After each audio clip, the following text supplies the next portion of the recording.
Why are states like Texas being overrun? Well, rhetoric matters. The things our politicians say really, really matters. And when the President of the United States of America says this on television, they're watching. Do you have to say quite clearly, don't come? Yes, I can say quite clearly, don't come. And what we're in the process of getting set up, and it's not going to take a whole long time, is to be able to apply for asylum in place. So don't leave your town or city or community.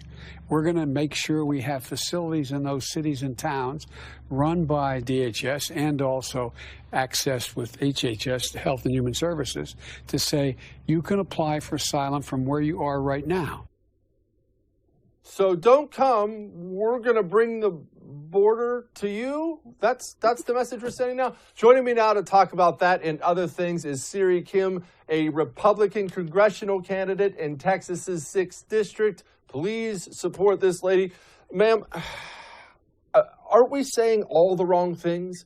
We're constantly telling illegal immigrants not to come, or don't come, or come later, and then we're just explaining to them how nice things are if they do come, and that we're going to help you out later on. Well, so I think it's actually a Joe Biden talking problem. He seems to forget two things. One, words don't matter when you're president. Your actions do. His actions have been consistently, since he was vice president under Barack Obama, to create these migrant centers. His actions were to ensure that people could have a porous border. And now what we see in the state of Texas alone, since he's become president, is that we have 110,000 illegal immigrants coming into the state of Texas. So words don't matter, actions do.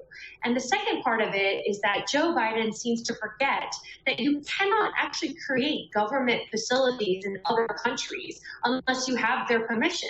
The last time I checked, the Mexican border was run co-jointly by the president of Mexico.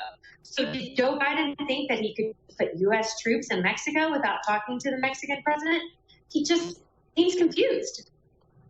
What is the right thing to do about illegal immigration? It's not overly complicated. Their countries are more poor. Our country is the richest in the world. Americans, by the grace of God, are humane. Nobody wants landmines set up at the border. At the same time, we can't have this, Siri. We can't be overwhelmed like this. We won't have a country. That's right. And the solution is very simple. It's the common sense solution that you and many of your colleagues talk about. Enforce the laws. Illegal immigration only occurs because people know if they come into this country, they won't actually have the laws enforced against them. But what is the most true thing is that people like my parents who legally immigrated from Seoul, South Korea, and waited 10 years to come over, is that if you obey the law coming in, you obey the law when you live here. And so the premise for every president and for any congressional candidate such as myself is enforce the law, and you will stop illegal immigration. Is Seoul as cool of a city as people tell me it is? I don't know if you've ever been there or not, but I just had a buddy get back from there, and he's like the 4th person told me it's the coolest city in the world. It is very cool, other than Arlington, Texas, where I currently live right now. But I think you would have the come here. You will have a great time. I will take you to Wet n Wild. We'll get some barbecue, some margaritas. It's a good time. That's you know what? That's a date. I'm coming. I'm bringing the whole fam. All right, Siri, Arlington, Texas. I'm glad you brought that up because I'm in the burbs of Houston. You're in the burbs of Dallas. Not that makes me better than you, but it does. But anyway, that's another story. We are being overwhelmed in Texas by relocators, places who are relocating from other states. Now, some people love that. Some people hate it. I am one of these people. I'm extremely concerned when I hear about the new California businesses with 2,500 Californians coming here. Not because I have anything really against Californians. I'm against how they vote. Why should Texans or shouldn't Texans be worried about such things? I always say to everybody, keep Texas, Texas. If you're coming to our great state because we have no personal income tax, we have amazing schools, we have a great quality of life, why would you come here and change it? Why not just stay in your state? I think the biggest issue that most Texans have is that we have over 1 million people that have come to the state of Texas in the last few years. In order to support that increase in individuals, whether they come from California, Florida, or New York State, we have to have strong infrastructure, but most importantly, we have to have jobs for the people of Texas so that we can keep Texas safe, we can keep Texas strong, and as my campaign motto says, let's get back to business. We have to allow small businesses to open their stores.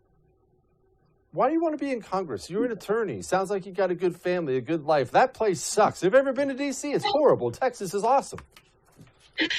Well, you know, I think what it is that the great American dream is somebody like me whose parents were janitors. My parents cleaned toilets and emptied trash cans in the same district that I'm running to Congress in. And I think that it's incumbent upon people who believe in the American dream to run and to fight the fight and stand in the arena. We cannot have silly people like a squad who know absolutely nothing about anything, who the last thing they read was probably their Starbucks receipts, go in there and manipulate the levers of government in order to increase socialism as opposed to the greatness of this country. I love that. I hope you have that on campaign posters. My parents cleaned toilets in this district. I don't know why. That's just extremely cool to me. I think that's awesome. Siri, what kind of district is it? You know, it's mostly small businesses. 99% of my district is small businesses. So if you drive up the corridor from Houston, you know, where they don't have speed limits, you go through Ellis County, Navarro County, and then you come up to the southern parts of Fort Worth and Arlington. But the best part about my particular district is people are really nice. They're not all rich. Most of them have just, you know, day-to-day jobs. They have a corner store. But you come here and people welcome you. They're so friendly. And I always get asked this question. Isn't it hard to be an Asian American? Isn't it hard to be a woman and run in the old boys network of Texas? But they're actually the people that welcome me the most. I think people are excited about supporting the American dream, and they're excited about supporting someone who's passionate about going to Congress and ensuring the American dream is great for all generations. All right. You can come down to my suburb if you want and run here. Sery Kim, everybody, thank you so much, ma'am. I appreciate you. Thank you so much.